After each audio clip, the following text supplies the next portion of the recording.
This program is presented by University of California Television. Like what you learn? Visit our website or follow us on Facebook and Twitter to keep up with the latest UCTV programs.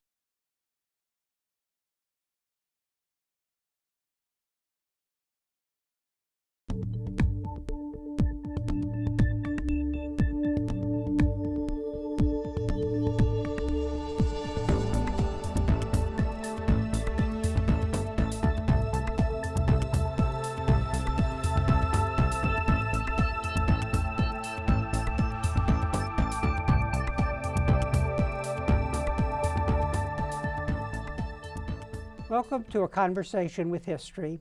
I'm Harry Kreisler of the Institute of International Studies. Our guest today is Annette Gordon-Reed.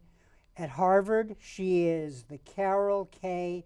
Pforzheimer Professor at the Radcliffe Institute for Advanced Study, the Charles Warren Professor of American Legal History at the Law School, and a Professor of History at the university. She received the 2008 National Book Award and the 2009 Pulitzer Prize in History for the Hemings of Monticello, An American Family. Her most recent book is The Most Blessed of Patriarchs, Thomas Jefferson and the Empire of Imagination, which she wrote with Peter S. Onuf. She is also the author of Thomas Jefferson and Sally Hemings, An American Controversy, among other books. Her honors include the National Humanities Medal, a MacArthur Fellowship, and election to the American Academy of Arts and Sciences. Professor Gordon-Reed, welcome to Berkeley. Glad to be here. Where were you born and raised? I was born in Livingston, Texas, and when I was about 6 months old, my parents moved to Conroe, Texas, which was between Livingston and Houston. So it's in East Texas, about 40 minutes north of Houston. Looking back, how do you think your parents shaped your thinking about the world? Well, my parents were both people who loved to read, so we always had books in the house. They were very political people, and we discussed politics. I was a little girl, it was in the 60s, and of course that was a very volatile time, things going on the television, conversation. So it was a house where people really discussed intellectual ideas, argued, there were debaters, we argued points all the time. So it was a very, I would say, lively intellectual atmosphere. And of your parents, were both equally an influence, or was your mother especially important? Well, they were influences in both ways. I suppose my mother was important because my mother had sort of plans for me. She had ideas that I was going to do something wonderful. I guess everybody's mother feels that way about their children, but she was she was a school teacher. She would order books for the summer. My brothers and I were really upset because we actually had to have some version of school even through the summer. What did she teach? She taught English. She was an English teacher, loved grammar, was her thing, was a great writer herself. So I think the sort of extra preparation, the idea that she was preparing me for something was very, very big in my life. And so she was a great influence. My father was too, however, because he was the one, I think was probably even more political than she. So he was the one who sort of fostered the kind of debate and discussion quite a lot in our household. Were history books especially important in your reading list, or? Yes, I loved, I discovered that I loved history, sort of reading age-appropriate history books in school. But my parents had other books around during that time about Black history, African American history, and so forth, and even just regular history or all history. And that's something that I developed a love for very early on. And so it was a way to spend time, particularly in the summers in the heat of Texas, yes, when you have to come inside. There's a great deal to boredom, when you don't have distractions, you read. And I was always in the library checking out books, so yeah. And what was it like as a young person in East Texas, sort of experiencing the civil rights movement with knowledgeable parents who were steeping you in history and thinking and conversation and so on? Well, it was It was particularly interesting for me because I integrated our school district. I was the first black child to go to a white school in our school district, and it was a big point because they had been resisting, this is in the mid-60s, they had been resisting the Brown decision, coming up with all kinds of plans about how to avoid that, and one was called a freedom of choice plan, and white parents were supposed to pick white schools for their kids, and black parents were supposed to pick black schools.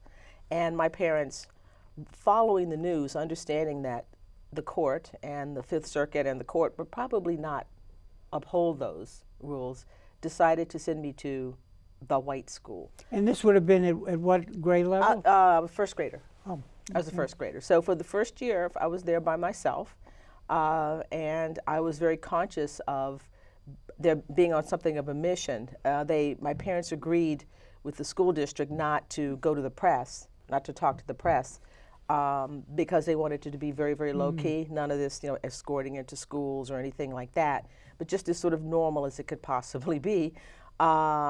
And I was there for a year by myself. And then, of course, the court did strike these down, and then everybody had to shift and move, and I was already sort of in place. So it sounds like this background that we've just talked about empowered you to be a tough little kid to go through that. Is that fair? Well, I don't know. I've thought about this over the years. It's a chicken and egg thing. Was I the right personality to do this, or did it shape my personality being there? I'm sure it's a little bit of both. I've not minded being by myself, which I was quite often during that time period. Reading, I knew how to sort of take care of myself in a way. So it was a profound experience, and it's not something that I've thought about it, but I probably haven't thought about it the way a historian should think about it. I've sort of turned myself to other people's lives and not my own. But it was a pretty formative and a kind of an amazing thing to do. I'm not sure that people say, well, that's a lot to put on a kid, but I suppose somebody had to do it. You had self-confidence, though, from your parents. Yeah. Oh, definitely. My mother, my mother believed I could do anything, and that kind of that assurance about that could be, it's empowering, but it could also be sometimes, I really can't do that. But she really did believe in me. So that idea of her belief and her support, her parents, my grandmother, I had a grandmother who was quite extravagant. I remember her she went to Sakowitz, which was the big sort of department store in Houston, and buying lots of clothes, great clothes, because I was going to be dressed to the nines when I went. So it was a kind of a family enterprise. So they didn't sit down and say, now you're on a mission, but you could tell from all of this that this was something that was important. Now, as you're reading a book in elementary school, I guess, about Jefferson and his black friend, tell us that story, because it starts there.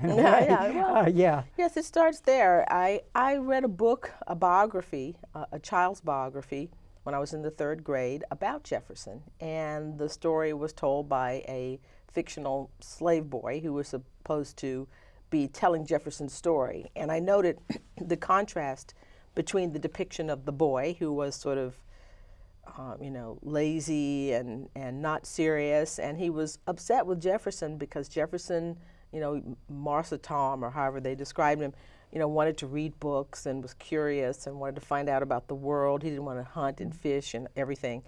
And I remember being embarrassed by that, because the book was sort of in the back of our room where they had the little library for it. We had a real library, but also a library in the back of the room. And I knew that my classmates might see that, and I knew that they would make the identification between me and the enslaved boy, who was depicted in a way, sort of unnecessarily, in an exaggerated way, as this person who was unserious, as in contrast to Jefferson, who was white and was supposed to be all that was good, and the enslaved boy was, stupid, essentially. And it struck me then that was unfair. But it also the interest in Jefferson and Monticello and slavery sort of came, that was sort of the germ of it right there, with the combination of the interest and at the same time, concern about the way the black enslaved boy was depicted. So it started there. People have asked me, why did the other biographies, there was Madison and George Washington Carver, Dolly Madison, why did Jefferson stand out? And it's not something you can explain. Why does someone want to play the violin instead of the piano? I mean, it just struck me. And that's how it all got started. I continued to read about him over the years. And so you completed your high school in Texas, and then where did you go from there when you went to college? I went to Dartmouth College in Hanover, New Hampshire, so the opposite end of the map.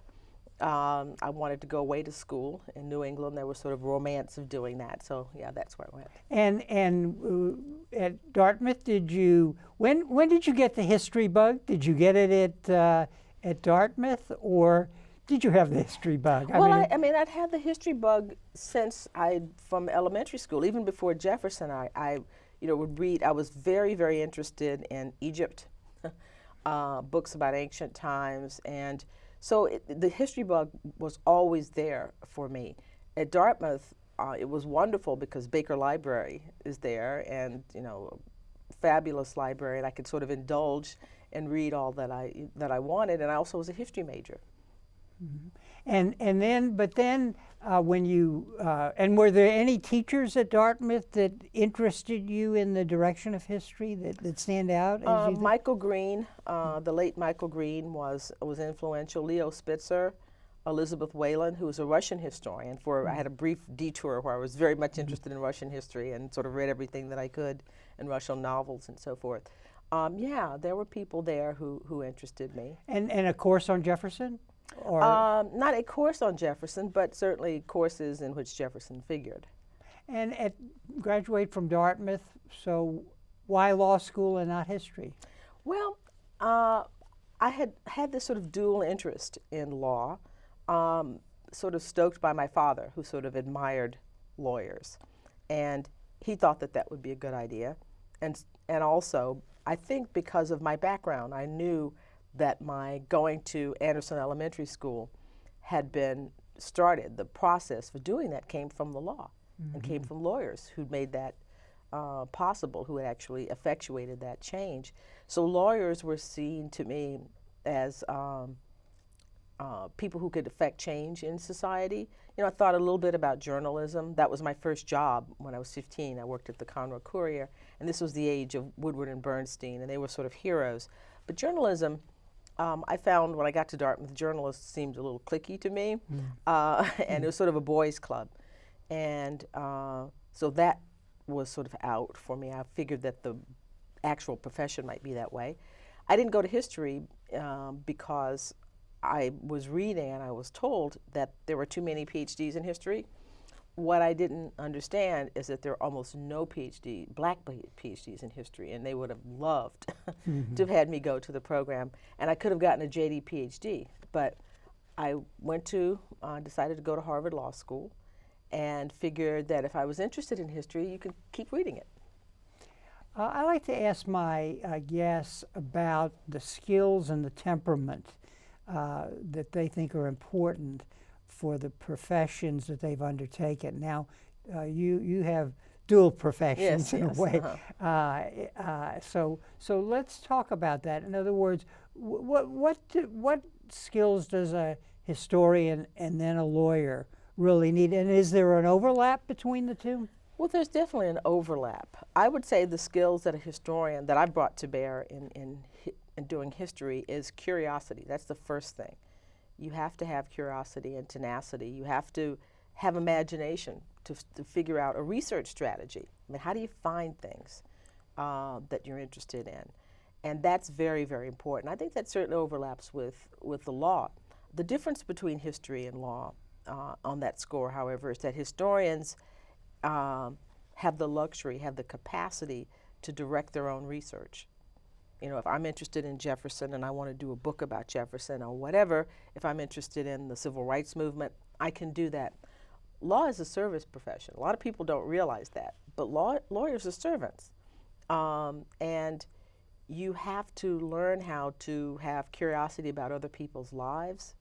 You have to be to learn how to interest yourself in other people's lives and do the kind of job, the concentration that's needed to be really, really serious. Because, you know, lawyers, unlike historians, lawyers are dealing with, you hold people's lives in your hands. In some instances, actually, people could be put away, could die based on what their lawyer does or does not do. And that seriousness of purpose has to be there. It's not a game. I mean, you can see it as a game, but it's a very important game. Not that history isn't important, but there are no life and death stakes there. Now, in both, in a way, well, especially if you're a trial lawyer, you have to tell a story. Mm-hmm, yeah. And a historian has to tell a story. Yeah. Oh no, the law is a writing. I mean, that's the other reason that law could be a choice for me, because lawyers are writers as well, and they're storytellers. And even if you're in trial, even if you're doing, you know, whether it's criminal law or civil, you're telling a story, and whoever tells the superior story wins. Now, the other issue here, in both, it would seem that you make decisions about the facts and what are to be included and excluded. I mean, if you're defending somebody who there's certain factual situation where you don't want it to come up in the trial. Yeah, talk a little about that, because that is very important in your very compelling first work, looking at what the historians had said about Jefferson. Well, it's interesting. The first book that I wrote was about the historiography of this question whether Jefferson had this long-term liaison with an enslaved woman, Sally Hemings. And, you know, as a lawyer, I think I was a law professor at the time, just a law professor at the time, I didn't have a joint appointment. I noticed that historians sort of view lawyers as doing what they call law office history, namely cherry-picking facts to write a brief. The problem, however, is that good lawyers don't just cherry-pick the facts. Good lawyers know the opponent's case better than the opponent, because you have to know those kinds of things. And what I saw was historians sort of cherry-picking and not, because there was no opponent, not understanding that one of these days that could come back to haunt them, because they had left stuff out. They had shaded the truth by omission. So what I wanted to do in writing the book was to replicate that moment when you're a lawyer. You're looking at the entire record.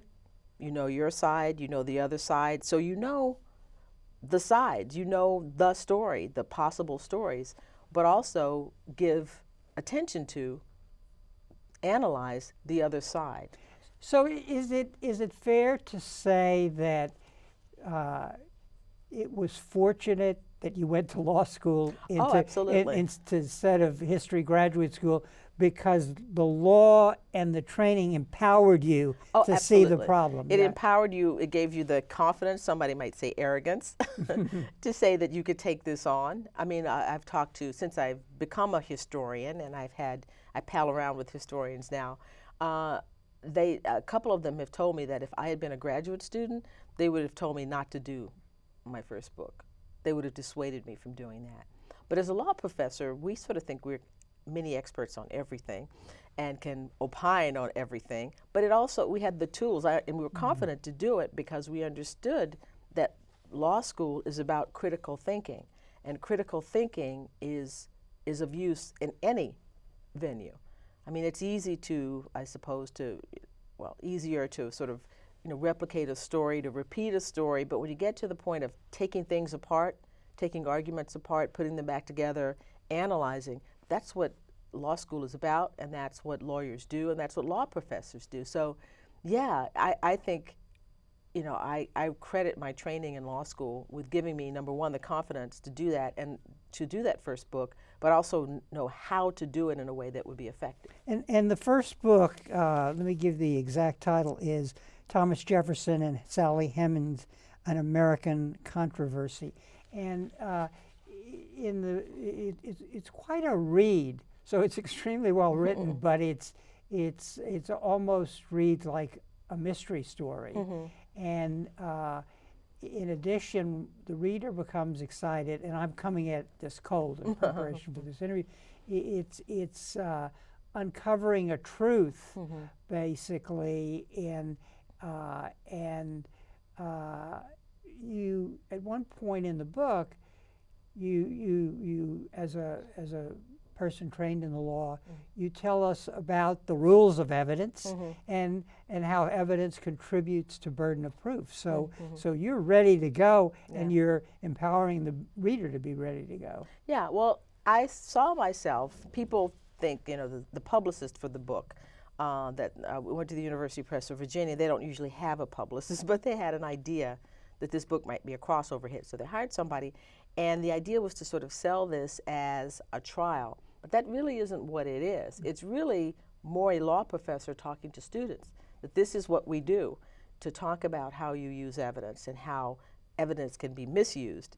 And I had the experience of sort of, going through the book. My own understanding about this story was unfolding as I was writing the book. And I think if I were to do it now, I probably would go back and change the beginning of the book, because I think if you can sort of see me moving more towards a conclusion about this that I didn't have before when I started. I mean, the book is really about how historians had written about the subject, not whether or not Tom and Sally actually had an affair. I wasn't going to make a statement about that. I just knew that the argument was sort of tainted by understandings about race and understandings about class.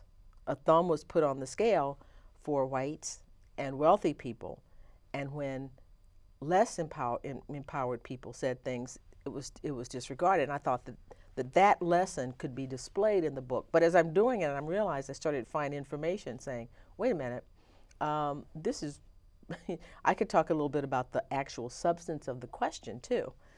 It's interesting because you said yesterday at lunch in a conversation with faculty that you wound up doing this because this was the time that the Jefferson movie came out, and in a lot of the reviews were saying, well, this movie is nonsense because there was no such relationship.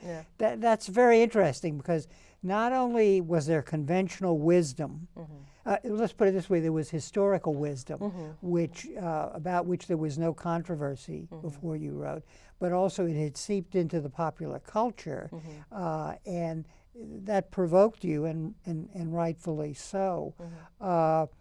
And really it was about you're overthrowing a consensus in the history profession.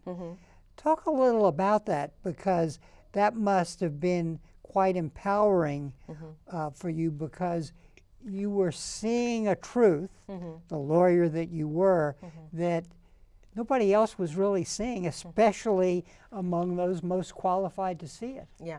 Well, it all of the sort of parts of my life came together. As I mentioned earlier, one of the things that lawyers do is they can affect change. If they see an injustice, they can take action, and that's what you're supposed to do. That feeling of outrage at an injustice was what propelled me to do this, because I knew when people were saying, oh, this didn't happen, Jefferson wouldn't be involved with the slave girl, all those kinds of things. I knew that Madison Hemings, who was an enslaved man at Monticello and the son of Thomas Jefferson and Sally Hemings, and another enslaved man, Israel Jefferson, whose real last name was Gillette, had said that it happened. And I thought, these are people who were the objects of slavery, the victims of slavery. If we can't listen to them, then what does that say about us as a country, as a community, as a society? You typically reserve your greatest sympathy for the people who are victims, who are obvious victims of oppression. You don't spend all of your time, mollycoddling the person who has the jackboot on somebody's neck. And that's what was going on. And I felt outraged, and I wanted to talked to the men, and these were largely white male historians who were, basically dismissing this story, to sort of, lay bare their prejudices and their illogic, really. And their assurance about this was, I thought, unjustified. So it was kind of fun. I was having a blast, doing it. It's one of the most enjoyable experiences I've had. And this, Eddie's talking again about the character of a lawyer historian. This took courage, basically, to be able to say, this is wrong, this is not right, But that's what lawyers do. Right. This is wrong. This is not right, and that what law school empowers you to do, and the profession, the sort of history of the profession, and the heroes of the profession are the people who do that. Are the people who stand up and say, Charles Hamilton Houston, who decides, I'm going to use what training I have to begin to chip away at the system of Jim Crow. And it might be crazy to do, or the tobacco lawyers who you thought would never beat that particular lobby. People were just sure that will never happen. And they eventually beat it. And they actually won. And those are the people that we revere, the people who take a chance, who stand up and say this is wrong, or take on the tough challenge. And so it was in keeping with the ethos of the profession and in the ethos of what my parents taught me growing up. And also the ethos of the civil rights movement. Absolutely. It changed everything. Now, in the triumph of the conventional wisdom before you came along, let's talk a little about what's going on here, because Jefferson is not anybody. No. He's an icon of American history. All men are created equal, and so on and so forth. And as you said, Sally Hemings was a slave, basically. And when I read the book, what came to mind, it was what you had identified is the structure of intellectual racism, basically. And we don't think of racism being embedded in the assumptions of establishment historians. Yeah. Up until this point in time. So on the one hand we have the icon, but then you have this whole group of people who were dismissed, who were diminished as human beings, who's basically, it doesn't matter what they're saying because it's not true because they're black. Yeah. No, and that's the importance of the story. I mean, even whatever you thought about the ultimate answer to the question, that was the thing that I thought was so striking, and that I wanted people to say, well, this is happening in this particular story. Where else is this happening? How else is this happening? And to get people to think that racism, because Duma Malone and Merrill Peterson, these are people who were famous Jefferson historians. These were people who were considered Southern liberals. They're not the people that you would think of sitting around with the sort of, with a Klan robe on or anything like that. But it shows you how, as you said, assumptions and habits of mind can embed themselves and are embedded in the structure of how we think about things. And unless it's this constant process of questioning yourself that can bring it, that brings it out. And that's why it's so hard. It's a difficult thing to examine your own prejudices and assumptions and think that you might be, acting in a way that is prejudicial, acting in a way that's unfair. And it's interesting. I mean, I want to move on to Jefferson, but there are certain things that stand out. So over and above this big picture that you have of, well, they're black, so what they said or wrote was not important. But as you work your way through this, there are little pieces of evidence that are quite remarkable. I'll mention a few of them. That Sally Hemings makes an agreement with Jefferson to come back from France, where she could have been free, and because she was a mother worrying about her children, that she was pregnant, she would have more children, and he promised to free them when they were 21. Little things like Madison Hemings, many years later, tells the story. Nobody believes it. They dismiss it because the editor of the paper is an abolitionist. Yeah. So they say, well, anything he says is a lie. Everything. But Madison, in this interview, tells us little things about Jefferson. For example, he really didn't care to be a farmer. He didn't like farming. He was actually a craftsman who liked to work in a shop, and he trained his children by Hemings to have trades and be craftsmen. So little things that tell us a lot about Jefferson, and in a way the way he treated his black children brings out the humanity in him in a way. Although he's living in this system, he's still a slaveholder. Yeah, I think that's a really important point about small details. Because, you know, when police, for example, do investigations, they always keep something behind. They don't say the thing out loud because they know if they encounter somebody who knows that detail, they obviously know something. Yeah. And so that's what you find in Israel Jefferson's statements and Madison Hemings' statements, little things that tell you about Jefferson, that tell you about the lives that you can check, that can be corroborated from outside information, so you know that this person isn't just making stuff up.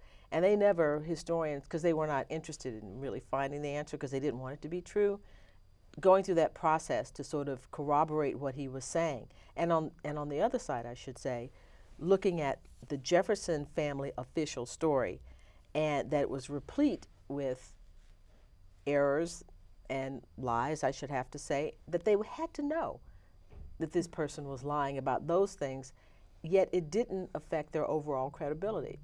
The only thing that was important was that they said Jefferson didn't do it, so they ignored all the signs. So it was like, you know, when you come to this and begin to pull it all apart, it was relatively easy to do because it was just so blatant the way they were sort of blinding themselves to indications that this story was true. And you know, what struck me, that's why it's important.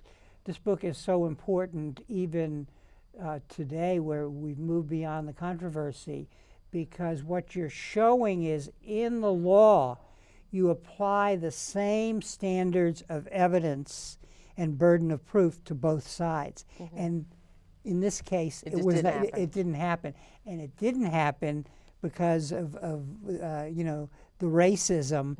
That it's not to say necessarily, I don't know these historians, these famous historians, that they were racist interpersonally, but they bought in to a story because it was well, it was the conventional wisdom. And they didn't want it to be true. Yeah. Because what it would say. They didn't want your version. No, they didn't want the version. They didn't want the Jefferson to be the father of these children. He didn't want Jefferson to be. I mean, Duma Malone at the end of his life, he gives an interview to the New York Times, and he says, "Well, I could see him having sex with her 1 or 2 times. Yeah. But what I couldn't see would be a 38-year connection," which I thought was kind of telling. It's remarkably telling. So it would be okay once or twice, but not anything long term. And, you know, it was almost as if, well, 1 or 2 times puts him in the range of a normal white guy, but the other is sort of alien to him. And so that, I think it said a lot about his values as well. You know, in addition to your lawyerly skills, and I mean that in a complimentary way, and your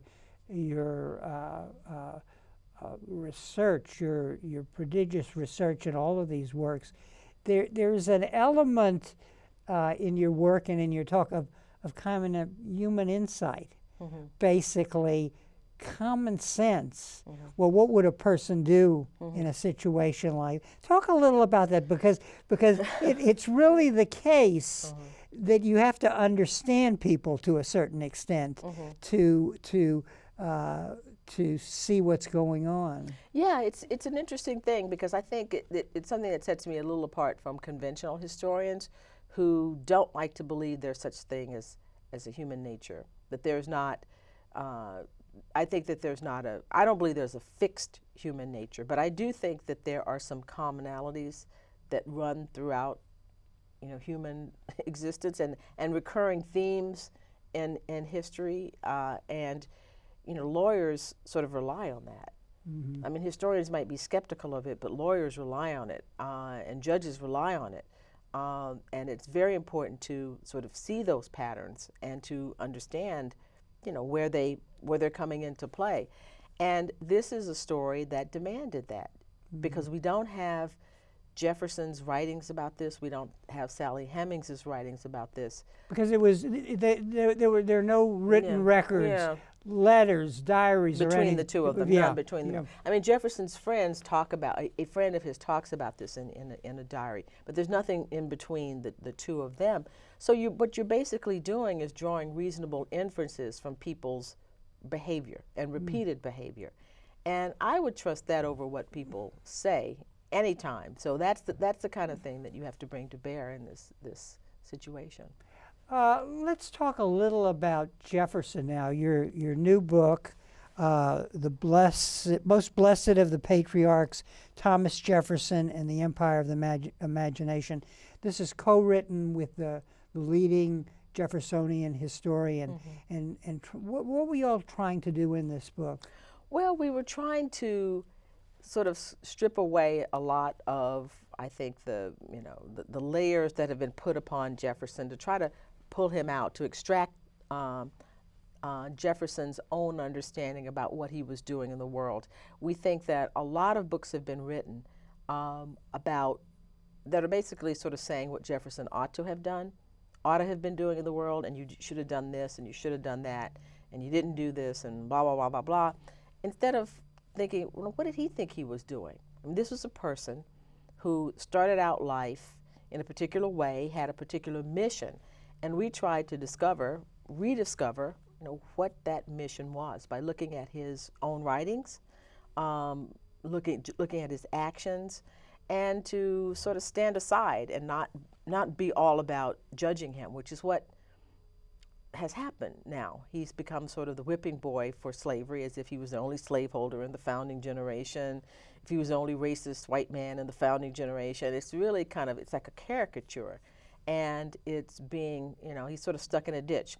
So we wanted to recover this person who is interesting and important to American history, but do it by looking at the world through his eyes, not absolving him of anything, but to say, what did he think he was doing? And this, again, so that in a way, before your writings, if the historiography builds up Jefferson and they turn him into at one level, he's not human, and that by bringing his humanity back in, then, and I look at your book, which is much more than what I'm going to talk about, but it's kind of the evolution of his ideas. So here is a man who said all men are created equal, and then he comes out of Virginia, he goes to France, he becomes a revolutionary politician.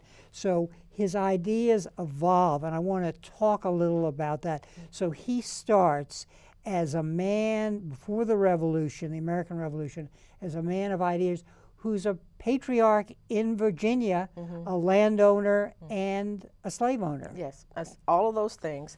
But he also is, crucially, he sees himself as an adherent to the Enlightenment, and he sees himself as a progressive person. Jefferson looked at life through the eyes of science, that we're going to be making new discoveries, inoculation, all these kinds of things are going to make life better. And life is going to get better and better the more educated people become. He develops the sort of tenets of progressivism at that time. He's sort of skeptical of the church, of organized religion. He is anti-slavery. As a young man, he copies a poem about the evils of slavery, of the slave trade, in his commonplace book, before he's in public life at all. So he's establishing himself as, I'm a person who is somewhat not better than his Virginia cohort, but he's more advanced than his Virginia cohort. And this is the attitude that people have about him throughout his life. There's a story, it may be apocryphal, of Jefferson standing on a courthouse eating a tomato at a time when many people thought tomatoes were poisonous. So this idea of him as the avatar of the Enlightenment takes hold very early on, and that's how he sees himself. And so he's this patriarch, as you said, and at the same time, he sees himself as a progressive, that eventually people like him, they will become obsolete as the world becomes more enlightened. And he talks about slavery as a stain on Virginia and on society, and he makes some modest efforts to overturn it in the Virginia, but he discovers that the system won't move, basically. Is that a fair way to say it? Well, I mean, Jefferson, after the Revolution, and there's the United States of America, he believes that there has to be a Republican solution to slavery. Republican meaning majority rules. People have to vote. But he knows that at that time, the people of Virginia are not going to vote slavery out. And he turned his attention to other things that he can do, and that is become involved in politics and help develop the United States of America. Now, what he doesn't understand is that slavery, by not dealing with slavery, that the United States of America, several decades after that, would split by the mid-19th century. It's already clear near the end of his life that it's possible that the North and the South would go to war over slavery. But that is not something that he would have contemplated or advocated as a young man. It had to be people voting, and that was never.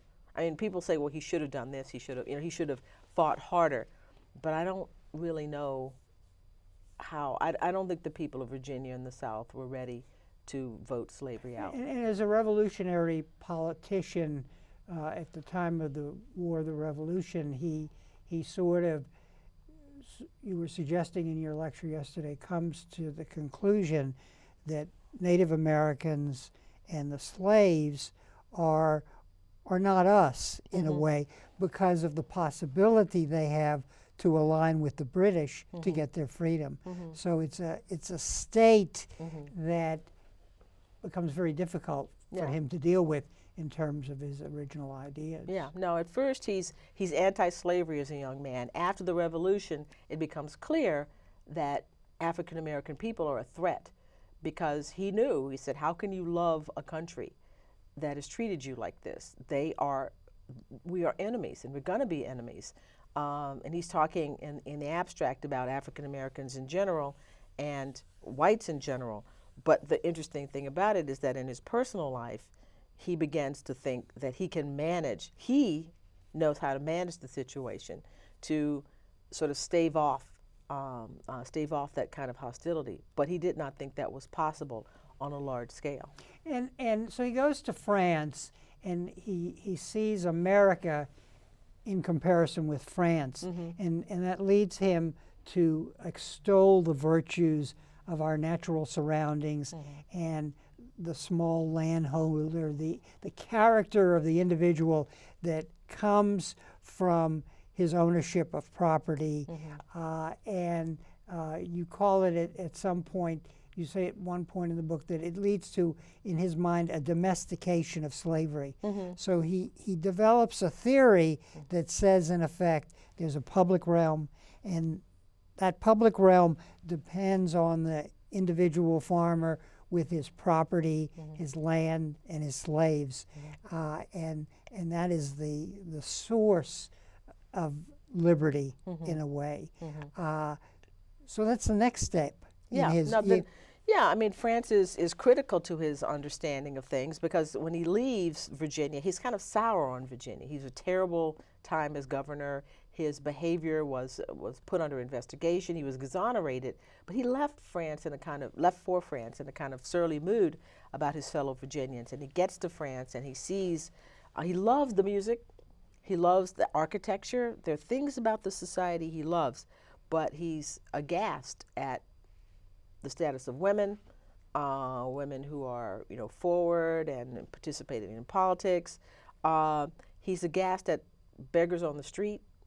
He talks about, and his daughter talks about, being in a carriage and having beggars and people desperately, begging for money, and there's starvation. So he begins to say, well, we have it bad, but we're not as bad as this.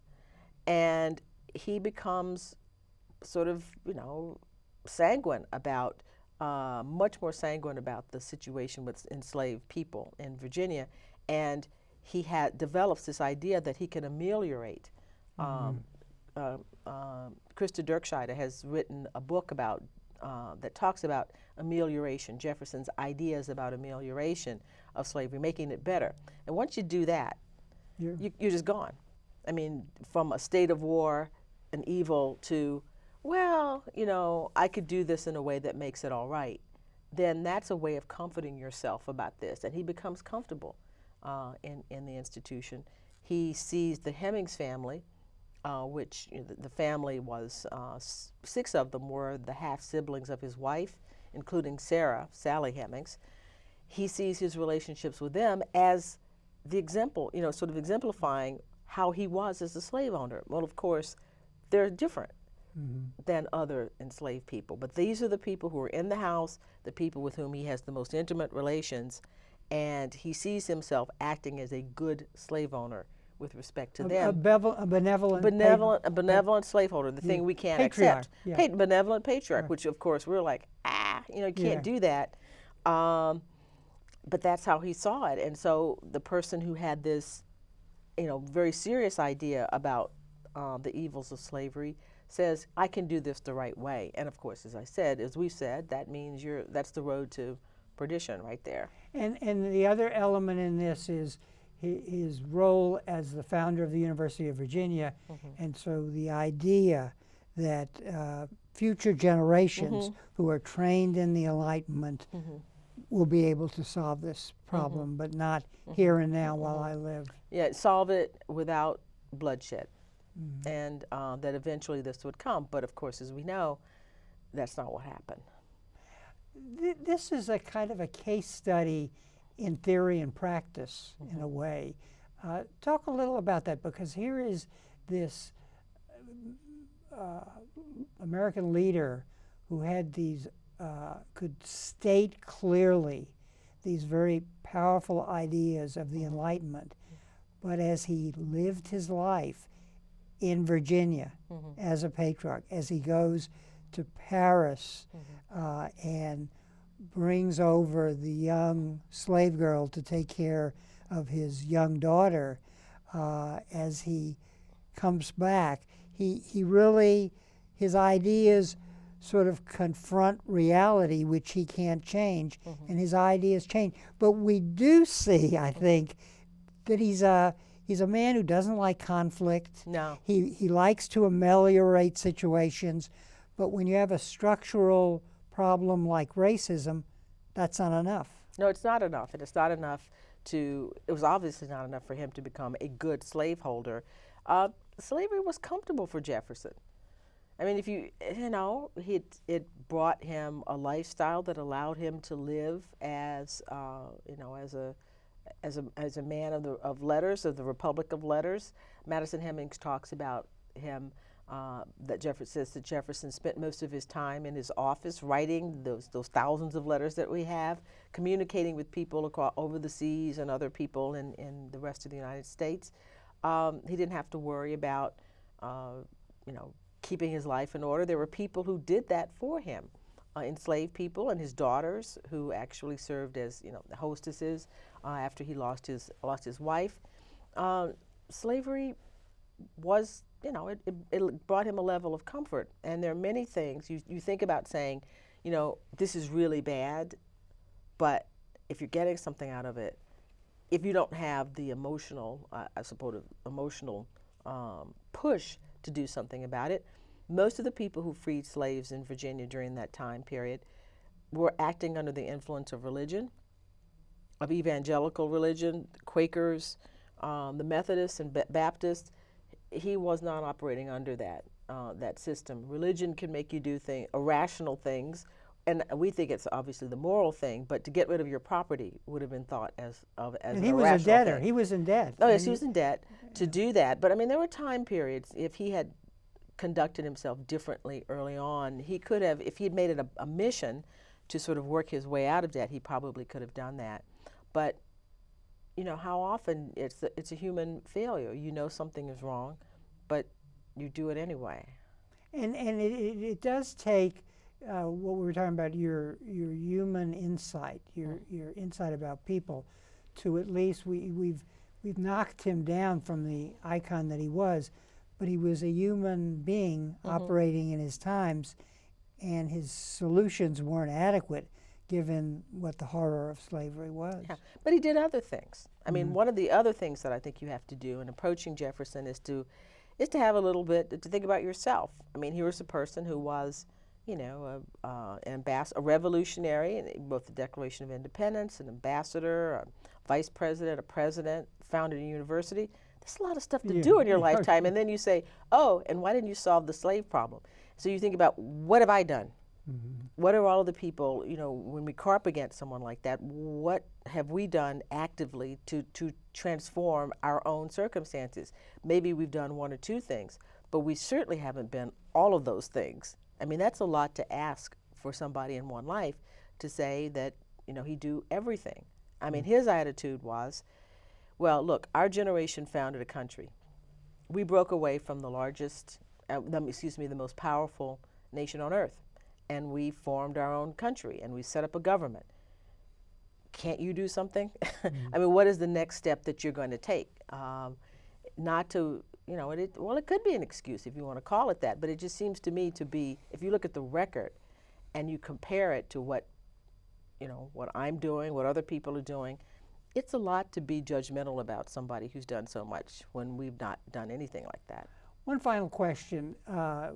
Looking back at your career, are there any insights that you have that you could share with us about overturning assumptions, looking at reality that would apply to the present disturbances that we have, and movements like the Black Lives Matter movement, the confrontation with the police? Because it would seem, in pointing out and overthrowing structural racism in intellectual discourse, it's relevant for the situation we have now. Well, you have to be, and this is a difficult thing, you have to think something is at stake. There has to be a morality is a part of the inquiry. I mean, people say you're not supposed to apply your morality to historical. I just don't see how you can't check that at the door. And morality, I think, demands that people understand our common humanity, which means that we have to be empathetic. We have to try to imagine what it's like to be a person who is a citizen of the country, but a second-class citizen. What does that do to our country? What heights are we not reaching? What goals aren't we reaching by having large segments of our population who don't have access to true citizenship? So it's about other people, but it's also ultimately about ourselves as a country. We have to want the United States to progress, and that requires really deep soul searching, and it requires work. The kind of work that I said before, questioning your own assumptions. And I don't know how to tell people to do that exactly, but I could say that you should. Well, on that note, I want to thank you for being our guest today, being on the campus as the Jefferson Lecture. It was quite an occasion for some remarkable insights. Thank you very much. Thank you.